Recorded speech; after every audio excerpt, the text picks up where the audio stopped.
Most people think poor sleep is the real danger. It isn't. What truly puts your heart at risk often happens in the very first moments after you wake up.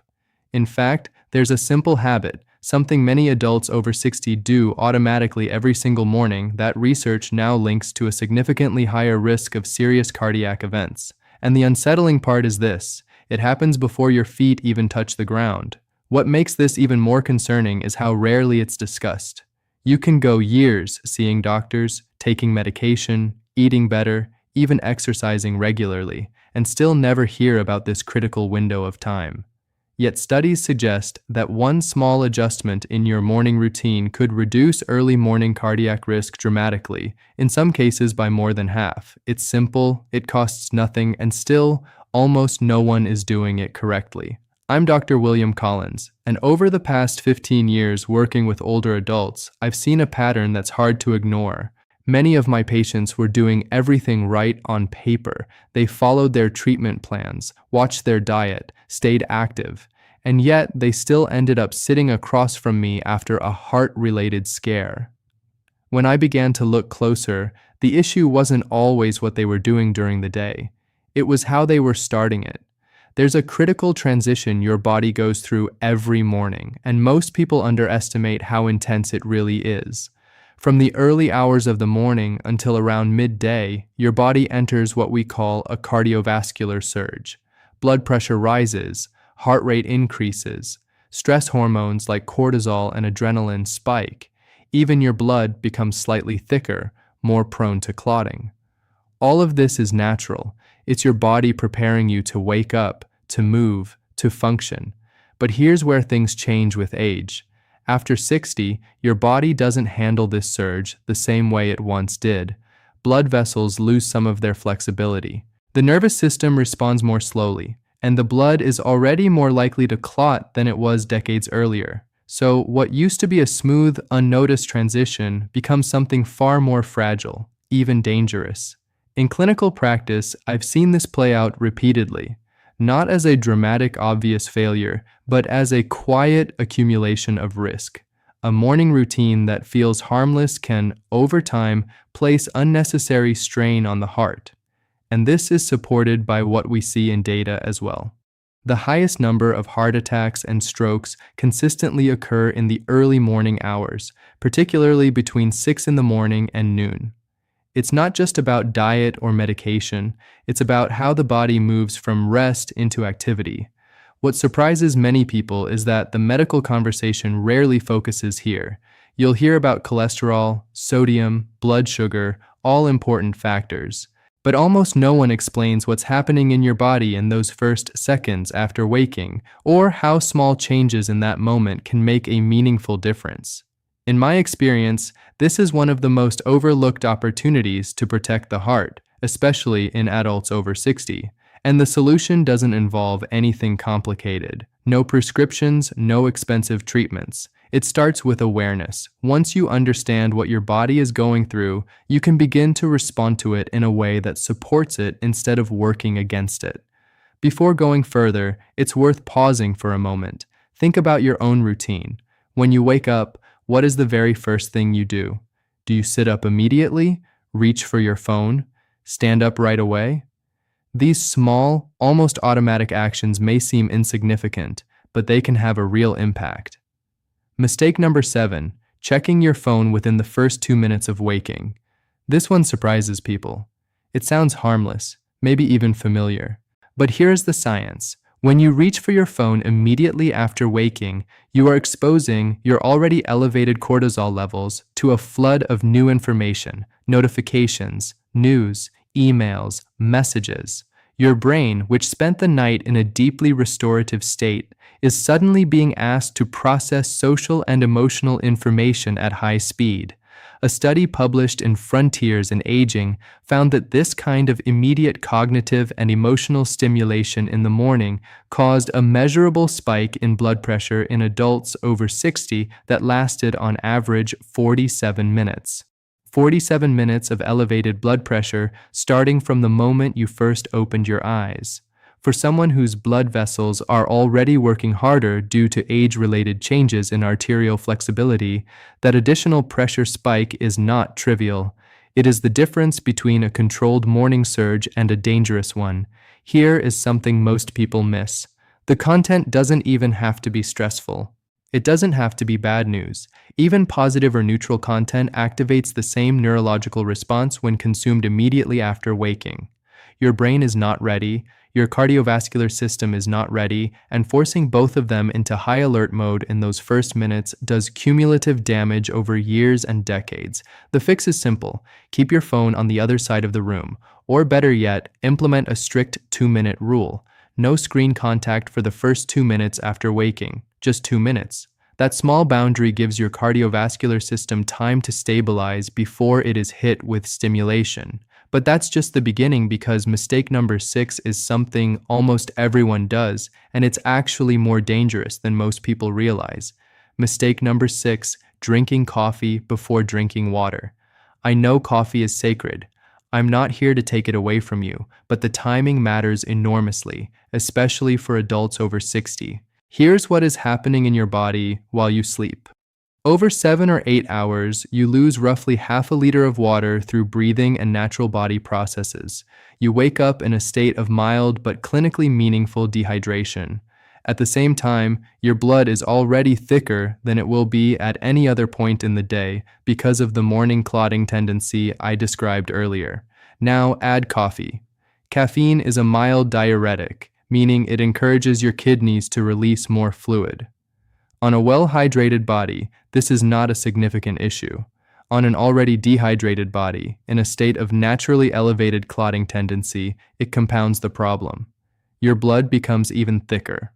Your blood vessels, which need adequate hydration to maintain their elasticity, are working with less than they need. A study published in the Journal of Clinical Nutrition found that adults over 60 who drank coffee as their first morning beverage before consuming any water had measurably higher blood viscosity, that is, thicker, stickier blood for up to 90 minutes after waking, compared to those who drank water first.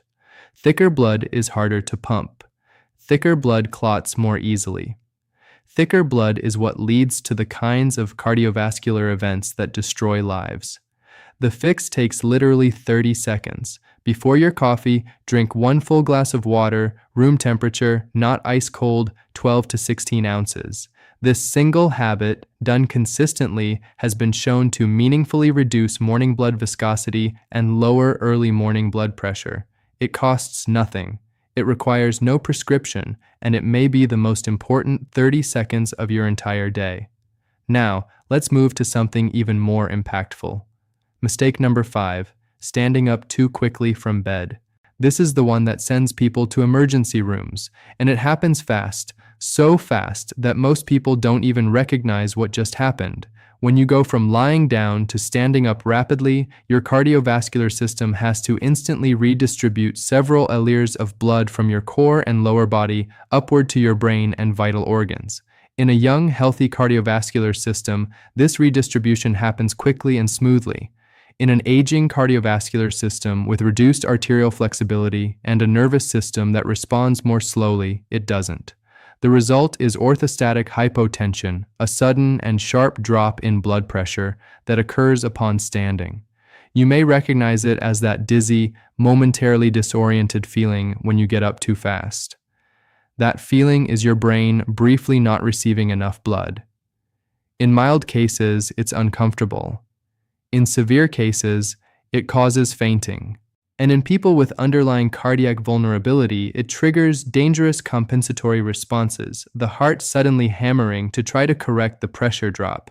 According to research published in the Journal of Applied Physiology, adults over 60 who experience frequent morning orthostatic hypotension had a 38% higher rate of major cardiac events over a 5-year period compared to those who did not. 38% higher from standing up too fast. I remember Patricia, a 71-year-old retired school teacher from Boston. She came to my office after what she described as a near-fainting episode in her bedroom one morning. She had woken up, sat up immediately, swung her legs over the side of the bed, and stood up all in one continuous motion. She grabbed the nightstand just in time. She wasn't dehydrated. She wasn't medically fragile. She was simply doing something she had done 10,000 times before, and her cardiovascular system at 71 could no longer compensate as quickly as it once had. I taught her the 3-step morning transition. First, when you wake, simply lie still for 30 seconds. Let your body recognize that it's awake. Let your blood pressure begin its natural adjustment. Second, slowly bring yourself to a sitting position and pause for another 30 seconds. Let your legs dangle over the side of the bed. Third, before you stand, plant your feet flat on the floor, lean slightly forward, and then rise slowly and intentionally. 3 months later, she called my office. "Doctor," she said, "I haven't had a single dizzy spell since. I didn't realize how much I was scaring myself every single morning. This wasn't a complicated medical intervention. This was 30 extra seconds of intentional movement, and those 30 seconds may have saved her life. Your body wants to protect you. It just needs you to slow down long enough to let it." Now, before we go further, I want to make a request. If what you've heard so far seems valuable, I'm asking for 2 simple things. First, subscribe to this channel. My mission is to provide clear, straight-shooting health information so you can make the best decisions for your body. Second, share this video with someone you care about. Your parents, your spouse, your neighbor who is up at 5 every morning making every one of these mistakes. A single click can start a conversation that genuinely saves a life. Let's continue. Mistake number 4, skipping breakfast or eating the wrong thing first. After 60, your body's ability to regulate blood sugar during the fasting period of overnight sleep changes significantly. Your insulin sensitivity shifts.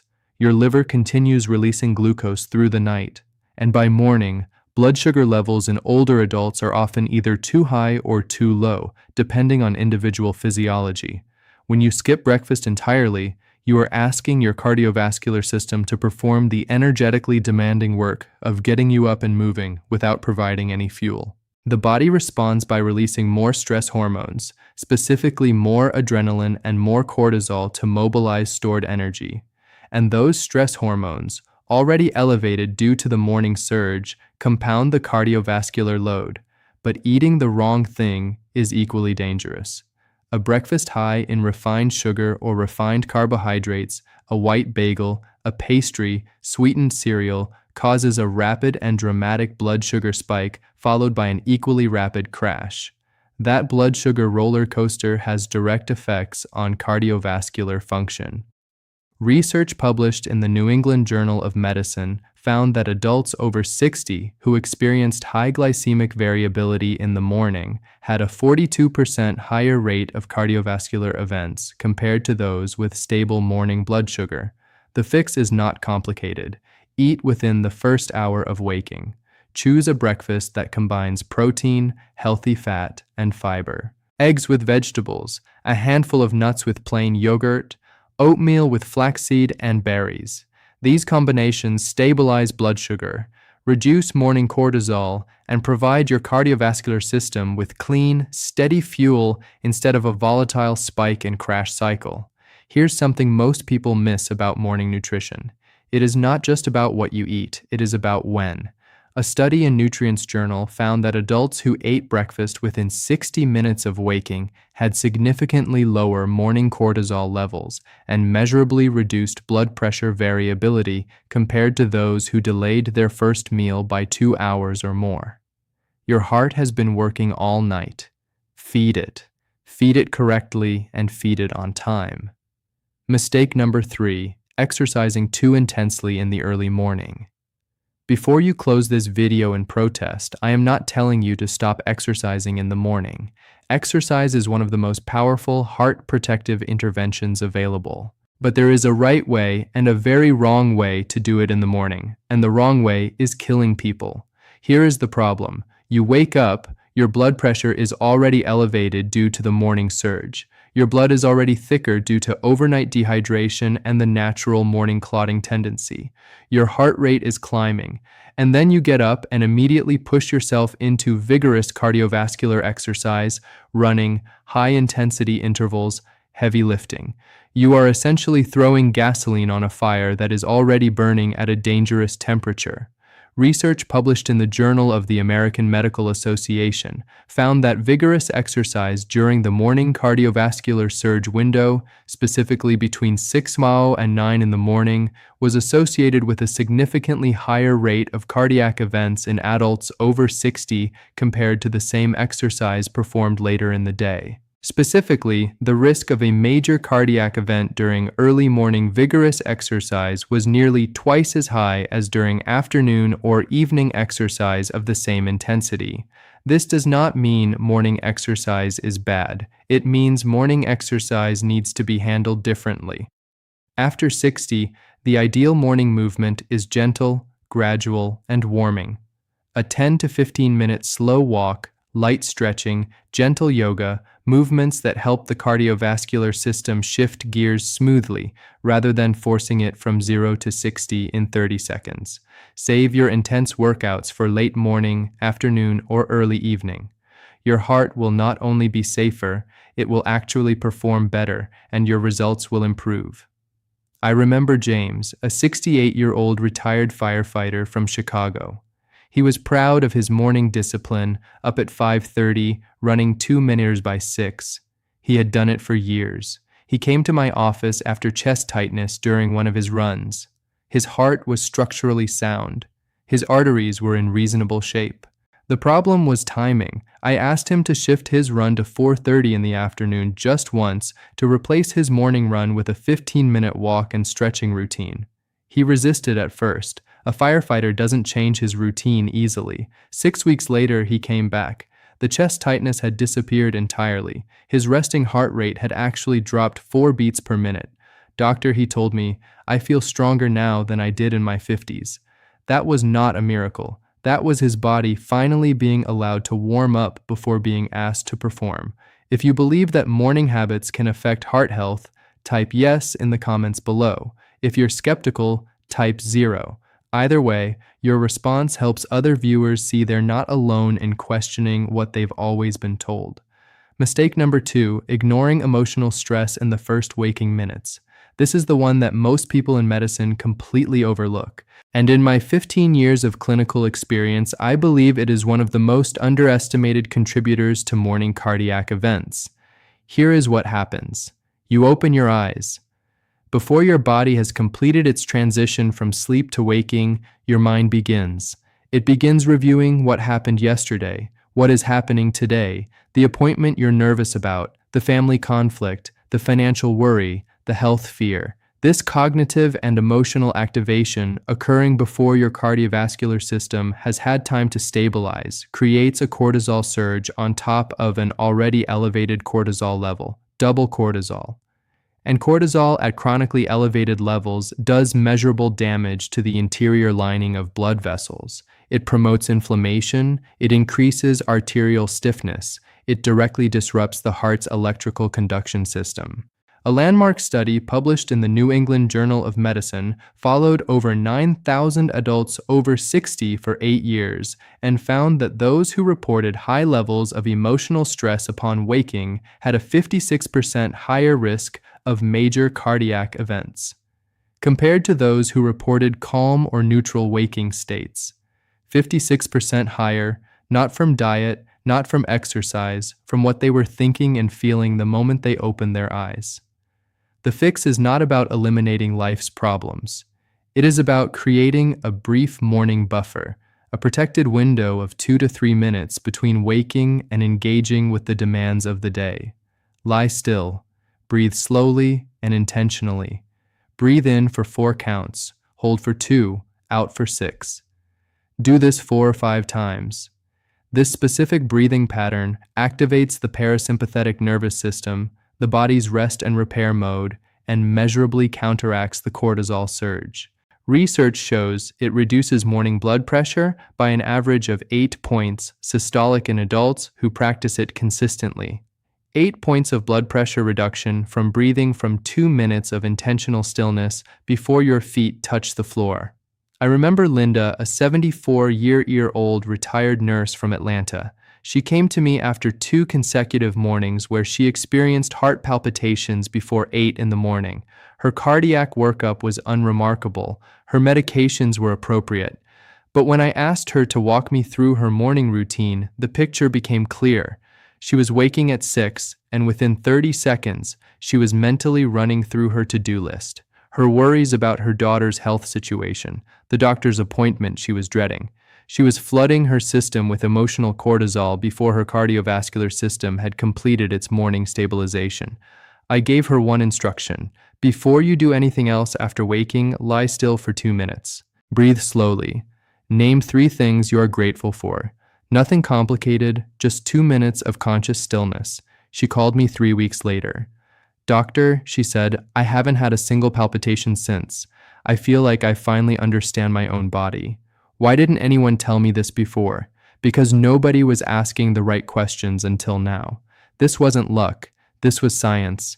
And this was Linda finally giving her heart the 30-second gift it had been asking for all along."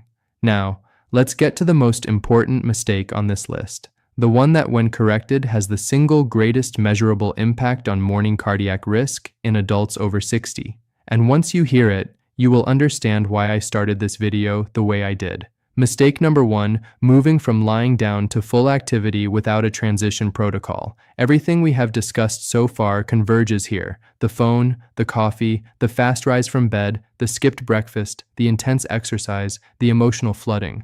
They are all versions of the same fundamental error.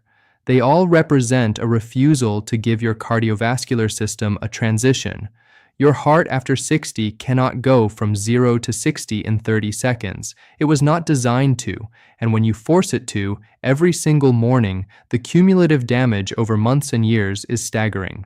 A comprehensive study published in Frontiers in Aging followed 12,000 adults over 60 for a decade and found that those who implemented a structured morning cardiovascular transition protocol had a 62% lower rate of major cardiac events in the 6 to 10 a.m. window compared to those who did not.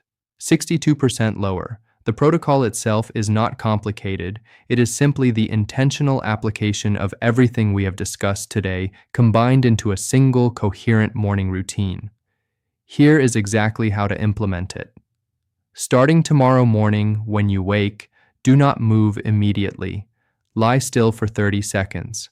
Let your awareness return gently. Breathe slowly. Feel the bed beneath you. You are giving your nervous system time to complete the transition from sleep to waking. After 30 seconds, begin slow, deep breathing. Breathe in for 4 counts. Hold for 2. Breathe out for 6. Repeat this 4 times. This activates your parasympathetic nervous system and begins to modulate your cortisol response. Now bring yourself slowly to a sitting position. No rushing. Once sitting, pause for 30 seconds. Let your blood pressure begin to redistribute. Let your body feel the change in orientation. Before you stand, drink the glass of water you placed on your nightstand the night before. This is your hydration first protocol. Room temperature 12°C minimum. Drink it slowly. Now stand slowly. Plant your feet. Lean forward slightly. Rise with intention. For the first 5 to 10 minutes after standing, move gently, slow walking, light stretching, nothing that raises your heart rate significantly. Your phone stays face down. Your coffee waits. Your to-do list waits. Your worries wait. For just 2 minutes, your only job is to give your cardiovascular system the runway it needs to take off safely. That is it. That is the entire protocol. 30 seconds of stillness, 4 slow breaths, a slow rise, a glass of water, gentle movement. It takes less than 3 minutes, and according to the research, it may be the 3 minutes that keeps you out of the emergency room. Now, let me tell you exactly how to build this into your life so it becomes automatic. Tonight, before you go to sleep, place a full glass of room temperature water on your nightstand. This single act primes your new morning routine. Set your alarm 2 minutes earlier than usual, not for more sleep. For your transition protocol for the first week, write the protocol on a note card and tape it to your nightstand. Lie still, breathe, sit slowly, drink water, stand slowly, gentle movement. You are building a habit. Habits need reminders at first. Within 3 days, you will feel the difference. The morning grogginess that many people attribute to age is often partly a symptom of the cardiovascular stress caused by abrupt morning transitions. When you smooth the transition, that grogginess often lifts faster. Within a week, you will notice more stable energy in the early morning, less of that shaky, anxious, slightly unwell feeling that many older adults experience before their first coffee. Within 2 weeks, if you are monitoring your blood pressure, you will likely see measurable improvement in your morning readings. Within a month, your doctor, if you share your new routine, will be surprised at your numbers, and you will have done it without changing a single medication, without spending $1, without going to a gym. Do not make these critical errors as you begin. First, do not skip the water. It is not optional. It is the single most impactful physical intervention in the protocol. Second, do not reach for your phone before your transition is complete. 2 minutes, that is all you are asking of yourself. The phone will survive. Third, do not try to do this perfectly on day 1 and then abandon it by day 3 because you forgot once. You are not broken if you miss a morning. Start again the next day. Habits are built through consistency, not perfection. Fourth, do not underestimate the breathing component. The 426 breath pattern is not a relaxation gimmick. It is a clinically validated intervention with measurable cardiovascular effects. Take it seriously. You are not broken. Your morning routine is broken, and now you know exactly how to fix it. I want to share one final story before we close. I remember William, a 78-year-old retired engineer from Seattle. He had survived a minor cardiac event 2 years before coming to see me. His cardiologist had adjusted his medications, told him to eat better, walk more.